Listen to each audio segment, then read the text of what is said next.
사도행전에 보게 되면은 굉장히 중요한 인물이 등장하게 됩니다.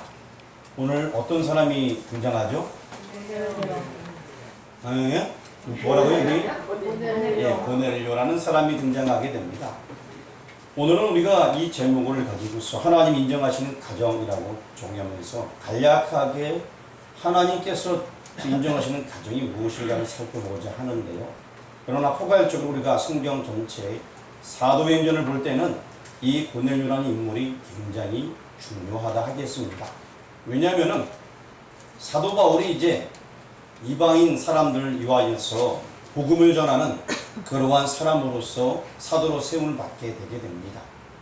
유대인들이 아니라 이방인의 사도로 나가서 복음을 전하게 되는데, 그가 전하는 메시지, 구약에도 말씀하는 그 메시지인데 둘이 하나가 되는 것, 연합의 메시지를 전하게 됨으로 말미암아 이방인들에게도 복음을 전하게 됩니다. 그런데 굉장히 중요한 것은 오늘 이 본문에 등장하는 고넬료 가정 같은 경우에는 이방인이었습니다. 그러니까 어쩌면은 베드로가 이 가정에 복음을 전하지 아니하면 나중에 이러한 문제가 생겼을 때, 이방인들에게 복음이 전해지는 문제가 생겼을 때에 충돌이 발생할 수 있는 거예요. 베드로 사도는 지금까지 주로 유대인들에게 복음을 전했기 때문에 사도 바울이 나중에 이방인들에게 복음 전하게 되면 뭐 이방인들에게 복음 전해? 이렇게 되면은 서로 마찰이 생길 수가 있는 것입니다.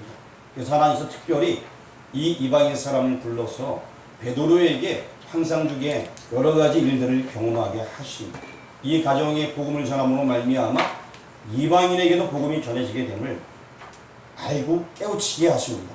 그러므로 말미암아서 나중에 예루살렘에서 회의가 열릴 때에 이방인들에게도 복음이 들어간다, 이렇게 됨으로 말미암아 사도 바울이 이제 공적으로 이방인들에게 복음을 전하는 그러한 사도로서 쓰임을 받게 된다 하면은 굉장히 이 고넬료라는 사람이 이 위치, 지금 성경 위치에 있어서 굉장히 중요한 위치에 들어가 있다 하겠습니다. 전체 흐름은 제가 먼저 말씀을 드렸고요. 오늘은 그 흐름을 떠나서 과연 하나님이 인정하는 가정은 어떠한 가정인가, 이 부분에 대해서만 집중적으로 살펴보려고 합니다. 하나님께서 인정하시는 가정, 그렇다면 하나님께서 나의 가정을 인정하시는가, 내 삶을 인정하시는가, 한번 생각해 보시길 바랍니다. 쉽게 생각하면 내가 예수님 때문에 행복한가, 이 점을 보시면 될 것 같아요. 어떤 사람은 나는 예수님의 사람이야, 하나님의 사람이야 하지만 예배가 삶으로 드러나지 못하는 경우가 있다 하겠습니다. 예배라는 것은 하나님께 나 자신을 드리는 것입니다. 하나님 나를 받아 주옵소서, 내 자신을 드리는 건데 정말 이 예배의 삶이 내 생활 가운데 드러나냐 못 드러나느냐, 이것이 굉장히 중요합니다. 여기 계신 여러분들 30년, 30년들이 나가서 신앙생활 하면서 나는 하나님의 사람이야, 나는 미상교회 다니고 있어 라고 얘기할 때에 여러분의 모습을 보고서 다른 사람들이 그래, 당신은 하나님 사람 같아 보여, 당신 속에는 예수님이 있는 것처럼 나에게도 여겨져 하면서 예수 그리스도의 빛이 우리 몸에서 발현할 수 있는가 한번 생각해 보시길 바랍니다. 내가 예수 믿는 사람이야 라고 얘기했는데 옆에 있는 사람이 그래, 예수 믿는 사람인데 그 문양밖에 안 되냐? 이러면은 조금 우리가 한번 생각을 해봐야 될 것 같습니다. 무슨 얘기인지 아시겠죠? 얼마나 우리가 아름다운 모습으로 세상 사람이 비춰주는가. 하나님께서 인정하시는 가정은 정말 하나님의 은혜 가운데 살 수밖에 없는 것이고 세상 사람들도 인정하게 되는 그러한 가정이라는 것입니다. 그래서 오늘 1절 말씀 보니까 가이사라라는 그 지역에 고넬료로 하는 사람이 있다라고 1절에서 말씀을 해주고 있습니다. 예루살렘 성전에서 아마 왼쪽이나 위쪽으로 한 100km 정도 떨어졌다라고 얘기하는 그 지중해 연안 그곳에 사는 이 고넬료에 대한 이야기인 것입니다. 고넬료의 가정은 정말 하나님께서 인정하는 가정이었던 것 같아요. 이미 여기 성경에서도 기록된 거 보게 되면은 하나님께서 인정하지 않고서는 이렇게 기록될 수 없었겠죠. 그리고 또 나중에 베드로를 통하여서 세례로 받게 되고 성령의 역사함도 경험하게 됩니다. 우리 성경 말씀 가만히 우리 2절 말씀을 천천히 읽어보도록 하도록 하겠습니다. 시작. 그가 경건하여 온 지방과 더불어 하나님을 경외하며 백성을 많이 구제하고 하나님께 항상 기도하더니. 2절 말씀에 좋은 내용만 가득한 것 같아요. 일단은 여기 그가 경건하여 라고 얘기하고 있습니다. 누가 경건하다? 예, 고넬료가. 이제는 누가 경건해야 돼요? 옆집 사람이요? 누가 경건해야 돼요? 예, 내가 경건해야 돼요.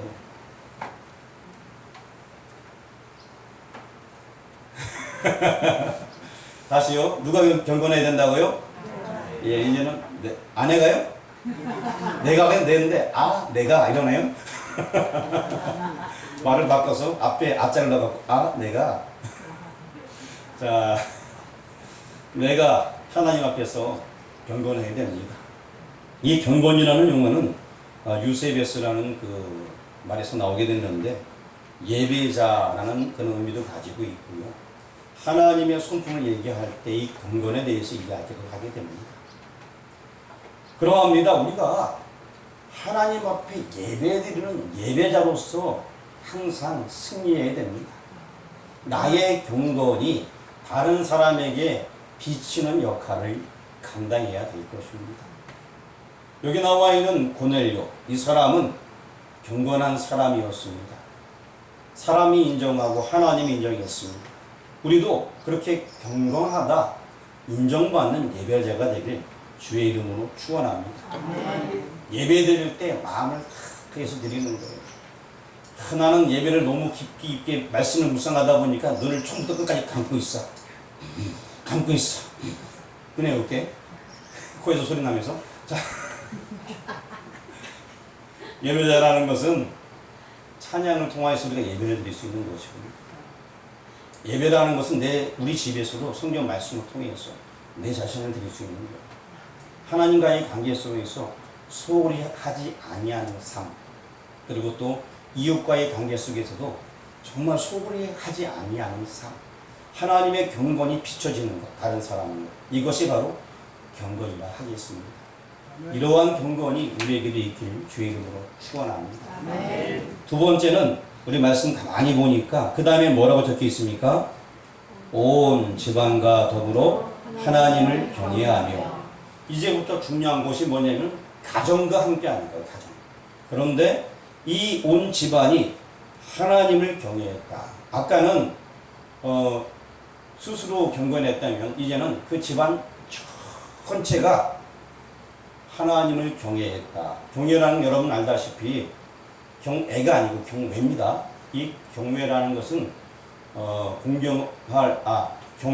경자라는 것은 공경할 경자에다가 두려워할 외자입니다. 하나님을 굉장히 공경합니다. 그러면서도 그분의 말씀에 두려워하고 그분의 음성에 두려워하는 거예요. 그 마음이 엄청나게 하나님을 향한다는 것입니다.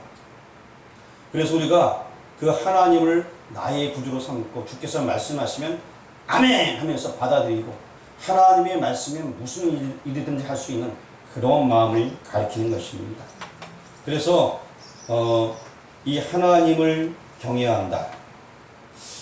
성경에 보게 되면요, 하나님을 굉장히 경외하는 사람이 나와 있는데 대표적 인물로 다윗이라는 인물이 나와 있습니다.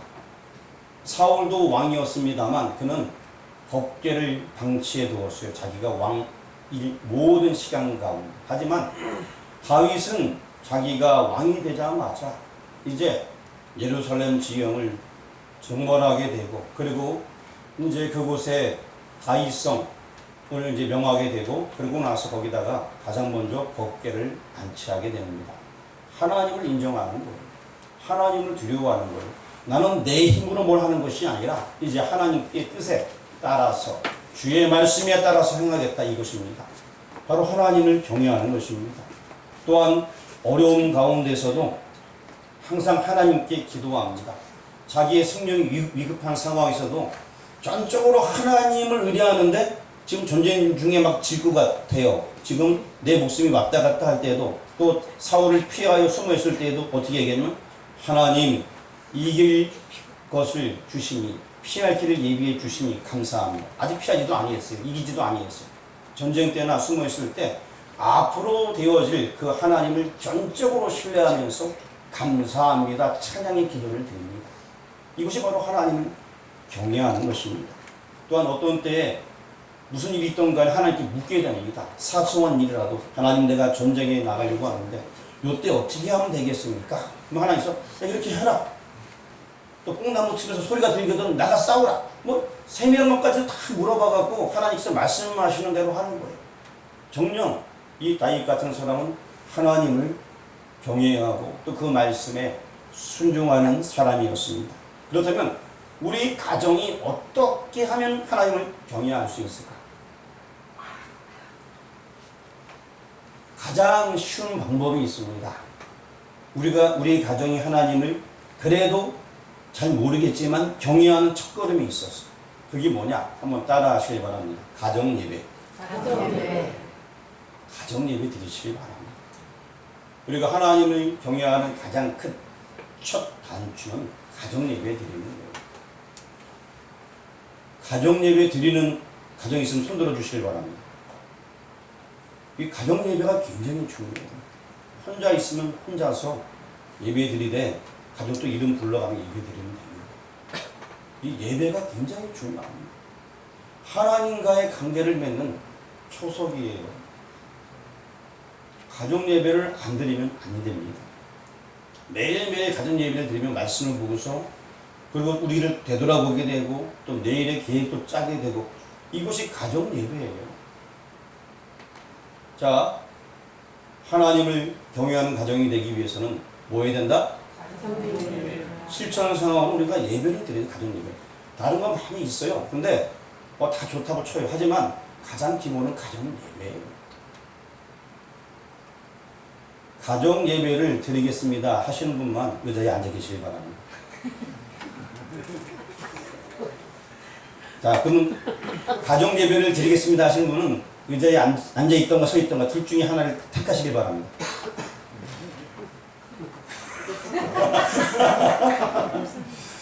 다 드리겠다는 얘기네요.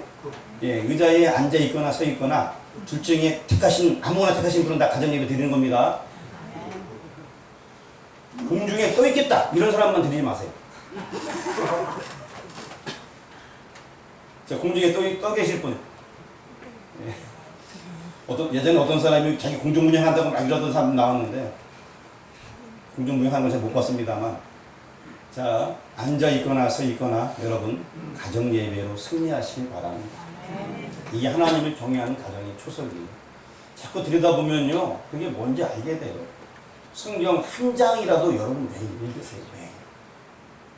매일 읽고 나누세요. 하나님 말씀. 가정 예배를 통해서 예수님 만나는 거예요. 하나님을 경외하는 사람이 왜 예배를 안 드립니까? 그리고 오늘 새벽에도 말씀을 우리가 함께 나누게 되었는데 솔로몬 같은 경우 왕이 되어서 그가 한 일에 대해서 우리가 성경을 통해서 보게 되었어요. 3번제를 드렸다라고 얘기합니다. 아침 저녁으로 예배를 드렸고요. 아침 저녁으로. 그리고 또한 안식일을 지켰다. 매주일 교회에 나와서 예배를 드렸다라고 얘기하고 있습니다. 6월절을 지켰다. 뭐 성경에서는 6월절 거기 오늘 본 본문에는 6월절로 안 나와 있고 무교절을 지켰다라고 나와 있죠. 무교절은 6월절과 함께 쓰는 용어예요. 6월절 지나고 그 다음부터 무교절이 일주일 동안 진행되게 됩니다. 그러면서 그것은 무엇이냐? 예수님이 우리 위해서 죽어주셨 그것을 기념하는 거예요. 그리고 또 오순절을 지켰다. 칠칠절 오순절을 지켰다.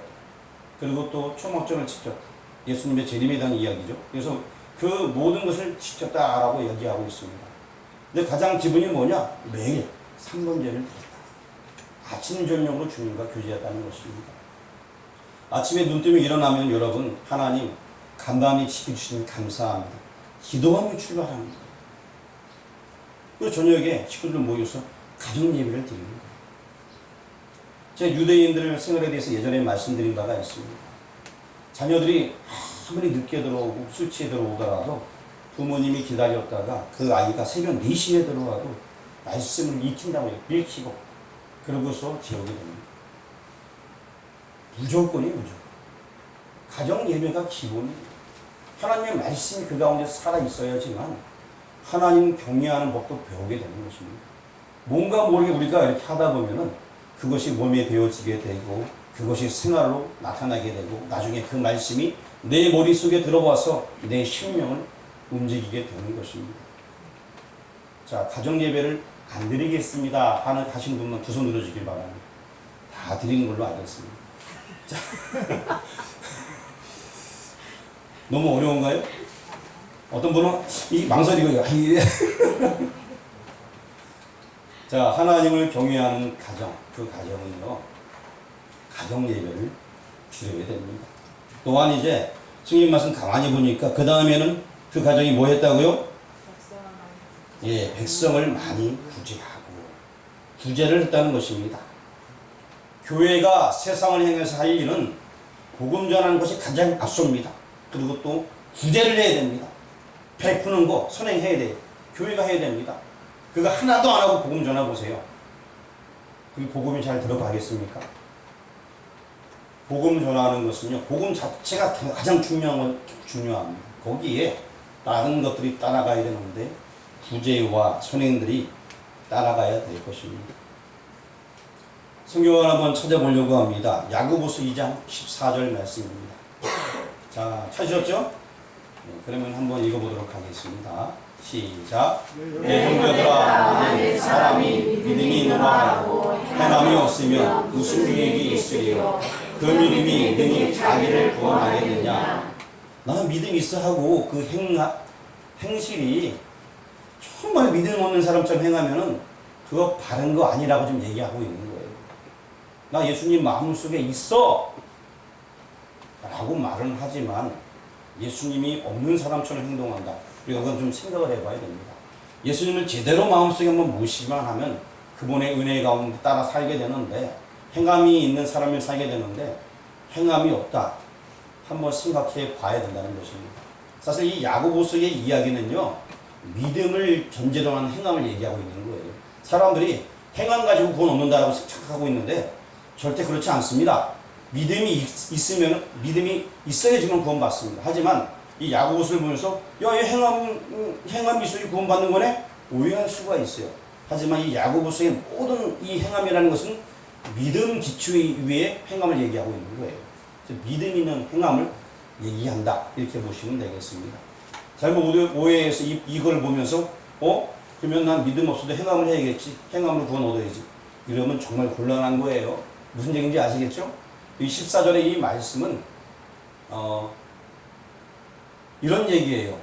행함이 없는 그 자체는 그 제대로 된 믿음 자체가 아니라는 거예요. 내가 믿음이 있다 말하는 그거 자체도 그거 잘못된다는 거예요. 정말 믿음이 있는 사람은 당연히 행함이 수반되어야 된다라는 말씀을 하고 있는 것입니다. 또 야고보서 2장 17절 말씀도 한번 같이 응독하도록 하겠습니다. 이와 같이 행함이 없는 믿음은 그 자체가 죽은 것이라. 우리가 입으로 내가 믿음 있다 말할 수 있겠지만 그거 자체가 애초에 믿음 없는 사람이었다는 거예요. 애초부터 믿음 없기 때문에 행함 자체가 안 나간다는 거예요. 애초부터 믿음 있는 사람은 믿음의 행함이 나갈 수밖에 없다. 또 야고보서 2장 21절도 한번 같이 한번 읽어보겠습니다. 내가 보거니와 믿음이 그의 행함과 함께 일하고 행함으로 믿음이 온전하게 되었느니라. 당연히 믿음이 있으면요 행함은 따라오게 돼 있어요. 왜냐하면 내 안에 예수님이 계시는데 예수님의 가르침이 있고 예수님의 음성이 계속 들려오는데 그것이 행함으로 안 나타나면 되겠습니까? 당연히 믿음이 있는 사람은 행함이 올바르다는 것입니다. 24절도 한번 읽어보도록 하겠습니다. 이로보건대 사람이 행함으로 옳다 하심을 받고 믿음으로만은 아니니라. 이 얘기를 잘 우리 생각해야 돼요. 아까 얘기했듯이 요거를 자꾸 오해해갖고 믿음은 아니니까 이런 행함으로 옳다고 받을 수 있다. 요것 때문에 자꾸 넘어가요. 근데 여기서 하는 얘기는 뭐냐? 너희들이 입으로만 주여 하는 것처럼 입으로만 믿음 하지만 행함이 없다면 그거 잘못 믿음 있는 채 하는 거 실제 믿음은 없는 거라 그 얘기를 하고 있는 거예요. 믿음이 있으면 당연히 행함이 있기에 돼 있다는 것을 지금 이렇게 역설적으로 표현해주고 있는 것입니다. 그리고 또 26절 말씀도 한번 읽어보도록 하겠습니다. 영혼 없는 몸이 죽은 것 같이 행함 없는 믿음은 죽은 것입니다. 야고보서의 이 이야기는 계속해서 정말 믿음이 있다면 이 가정하에서 모든 것이 말씀이 되어졌다라고 생각하면 이야기가 참 쉬워요. 믿음이 있다면 당연히 우리가 행함이 있어야 된다라는 그 메시지를 우리에게 주고 있는 것입니다. 그래서 제가 어젯밤에 쭉 생각을 해봤어요. 과연 우리 교회에서, 우리 미산교회에서 행함 있는 일들을 얼마나 해봤을까라는 생각을 쭉 해보게 되었습니다. 하지만 너무나 아쉽더라고요. 많이 하지 못했기 때문에. 그래도 몇 가지를 쭉 살펴보게 되었어요. 그래서 작년 같은 경우에는 또 뭐 사모님 아프셔서 우리가 좀 도왔던 그런 일들도 있었고, 또 어려운 가정을 도와준 일도 있었고, 또 작년에도 100만 프로젝트를 해서 저기 무슨 교회 다녀왔죠? 도청교회 다녀온 일도 있었고, 또 미탄 초등학교 운동회 때도 가서 섬긴 일이 있었고, 올해 같은 경우에는 시골 목회자 초청한 일도 있었고, 또 올해도 100만 프로젝트도 했었고, 또 전도도 하고, 또 도배도 하고, 방역도 하고, 그리고 또 선교사님 로마니에서 오셨을 때, 또 작년에는 또 태국에서 오셨을 때, 우리가 좀 교회는 그렇게 뭐 큰 교회는 아니지만 섬긴 일들이, 이런 일들이 있었더라고요. 그 외에도 아주 작은 섬긴 일이 조금 더 있었어요. 이렇게 어려운 일을 도와주는 것. 쭉 볼 때, 야, 우리 교회가 정말 교회라면 더 많은 일들을 했으면 좋겠는데, 뭐 마을 잔치 도와하고 이런 거 다 좋지만 정말 어려운 분들을 위해서 우리가 조금 더 구제하고 섬기면 좋지 않겠나. 교회가 할 일이 바로 그것이다라는 생각이 들게 됩니다. 내 안에 예수님 계시다면 주변도 좀 돌아보고, 또 교우들도 돌아보고, 이런 것들이 우리가 해야 될 일이 아닌가라는 생각을 해보게 되었습니다. 우리의 삶 가운데 이런 행함이 있는 믿음이 있는 모두가 되기를 주의 이름으로 축원합니다. 모두 2절 말씀을 쭉 보겠습니다. 맨 끝에 뭐가 있습니까? 예, 항상 기도하다니. 누구한테 기도해요? 예, 하나님께 기도합니다. 그런데 기도를 한 번 하는 게 아니라 몇 번 해요? 2번 했다고요? 3번 했다고요? 예, 항상 기도하더니. 그렇습니다. 제가 이 기도라는 용어 나올 때 여러분들에게 들려주고 싶은 이야기는 꼭 한 가지가 있습니다. 예수님도 기도했다는 거예요. 하나님의 아들이신 예수님도. 그 우리는 기도해야 돼요? 말아야 돼요? 더 이상 볼 것도 없어요. 그냥 예수님도 기도하셨는데, 그러니까 지금 이 기도 얘기 나오는데 또 기도하시는 분 계세요. 자, 항상 우리는 깨어서 기도해야 됩니다. 당연한 거예요. 여러분, 기도는 영적인 호흡이라고 너무나 많이 들었어요. 숨을 안 쉬면 죽잖아요. 기도 안 하면 우리가 영혼이 메말라서 죽을 수밖에 없어요. 기도해야 되는 것입니다. 우리 옆 사람과 인사 나누겠습니다. 기도합시다. 기도합시다. 이번에는 다시 인사할 때 쉬지 말고 기도합시다. 시작. 쉬지 말고 기도합시다. 네. 여러분 알다시피 데살로니가 전서 5장에 보게 되면 쉬지 말고 기도하라 나와 있죠. 항상 오늘 본문에 항상 기도한다는 얘기가 나와 있고, 그렇습니다. 우리가 항상 깨워서 기도해야 됩니다. 하나님과 대화하는 거예요, 기도는. 사실 저는 기도에 대해서 잘 모를 때가 있었어요. 정말 좀 기도도 잘 못했고, 그래서 기도의 순서에 대해서 처음 예전에 주일학교에서 배우게 되었어요. 뭐 하나님의 이름을 부르고, 구원의 이름을 찬양하고, 예수님에 대해서 얘기를 하고, 내 죄에 대해서 고백을 하게 되고, 뭐 이렇게 순서들이 있더라. 그리고 뭐 강구가 있고 쭉 있는데, 그런데 어느 순간에 이 기도에 대해서 또 제가 나중에 배우게 된 이야기는 뭐냐, 그런 형식 없어도 주요 한마디에 내 마음을 하나님은 다 아신다는 거예요. 그리고 또 기도라는 것은 이런 것이 있더라고요. 하나님과의 정말 대화예요. 그냥 제가 제가 청년 때에 전도사님께서 말씀하시는 얘기를 듣기, 저도 은혜 처음 받고 나서 말씀하시는데, 기도는 이렇다는 거예요. 내가 부모님한테 얘기하듯이, 아빠 나 힘들어, 엄마 나 도와주세요. 이것처럼 하나님 나 힘들어요. 나 도와주세요. 이렇게 얘기하면 된다는 거예요. 그냥 편안하게. 언제 어디서나. 항상 무시로 성경 안에 끼어 기도하라는 얘기가 어떤 형식, 물론 공예일 때는 형식이 필요하겠죠. 하지만 하나님과의 대화라는 것은 걸어가면서도 하나님 나 지금 너무 마음이 아파요. 좀 얼음 한 잔 주세요. 내가 부모님한테 얘기하듯이 친구한테 얘기하듯이 그냥 얘기하면 된다는 게 바로 기도라는 거예요. 그게 어려운 게 아니에요. 무슨 뜻인지 아시겠어요? 물론 공휴일배 때는 우리가 기도하는 순서대로 하는 게 바람직하겠죠. 물론 또 개인적으로 기도할 때도 그 순서대로 하는 게 때로는 몸에 배이는 게 좋아요. 하지만 그냥 우리가 일상생활 속에서는 아파, 엄마, 야 개똥아 나 좀 도와줘 이러듯이 그냥 언제 어디서나 그분과 대화하는 게 기도하는 거예요. 그래서 호흡이라는 호흡. 하나님과의 교제가 매일 있어야 된다는 것입니다. 이것이 바로 기도하는 것입니다. 그리고 우리가 인간 편에서 하나님께 나아가는 길 가장 쉬운 방법은요 바로 기도예요. 기도. 내가 언제 어디서 기도할 수 있잖아요. 자, 내가 말을 못해요. 그러면 속으로 기도할 수 있어요? 없어요? 있잖아요. 목이 아파요. 그럼 속으로도 기도할 수 있어요.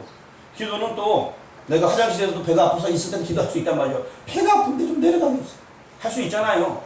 언제 어디서도 할 수 있는 거예요. 기도는. 그래요 안 그래요? 그게 바로 기도라는 거예요. 자기 전에도 하나님 이제 잠니다. 잘 자고 밤에 못하게 해주세요. 언제 어디서나 운전할 때도 뭐든지 우리가 언제든 기도할 수 있어요. 어렵게 생각하지 마시고 하나님과 이런 교제가 필요합니다.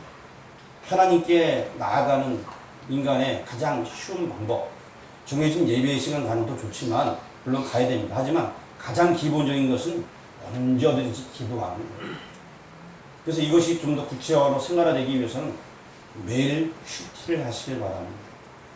큐티라는 것은 조용한 시간, 카이오 타임. 그래서 하나님과 나만의 시간을 갖는 거예요. 말씀을 이렇게 어느 정도 본 다음에 이 말씀이 오늘 하나님께서 내게 주신 말씀이 이 말씀 중에 어떤 것이 있을까 살펴보고 그 말씀을 내가 받는 거예요. 이러한 시간이 매일 있어야 됩니다. 그리고 기도하고 하루를 출발하는 거예요. 매일매일. 이제 말씀 다 했습니다. 하나님이 인정하시는 가정.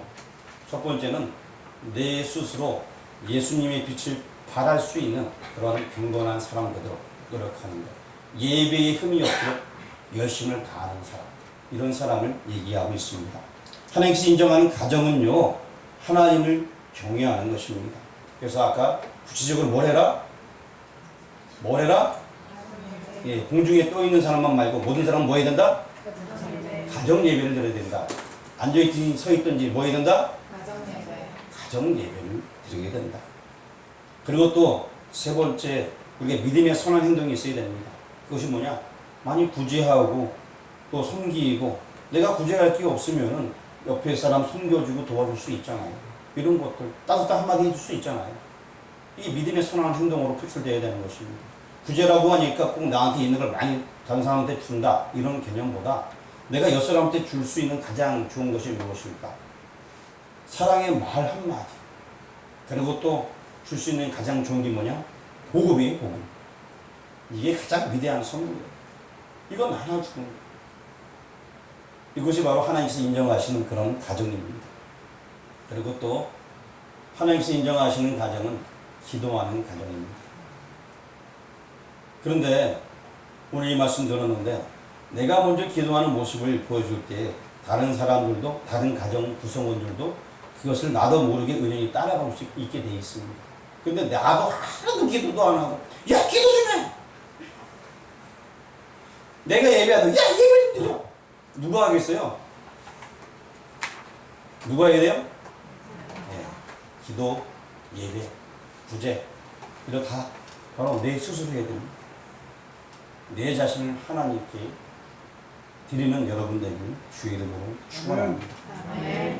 하나님께 인정받는 하나님이 인정하시는 그런 가정 되길 다시 한번 주의 이름으로 축원합니다. 기도하겠습니다.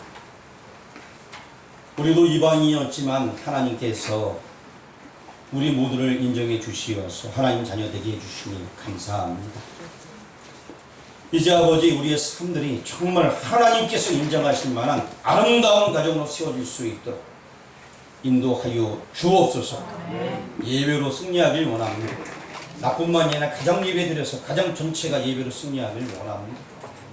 믿음의 선한 행동이 날마다 나타나고 복음 전하는 일을 해나갈 수 있도록 인도하여 주옵소서. 언제 어디서나 깨어 기도하며 하나님과의 교제가 끊이지 않도록 역사하여 주옵소서. 예수 그리스도 이름으로 기도합니다. 아멘.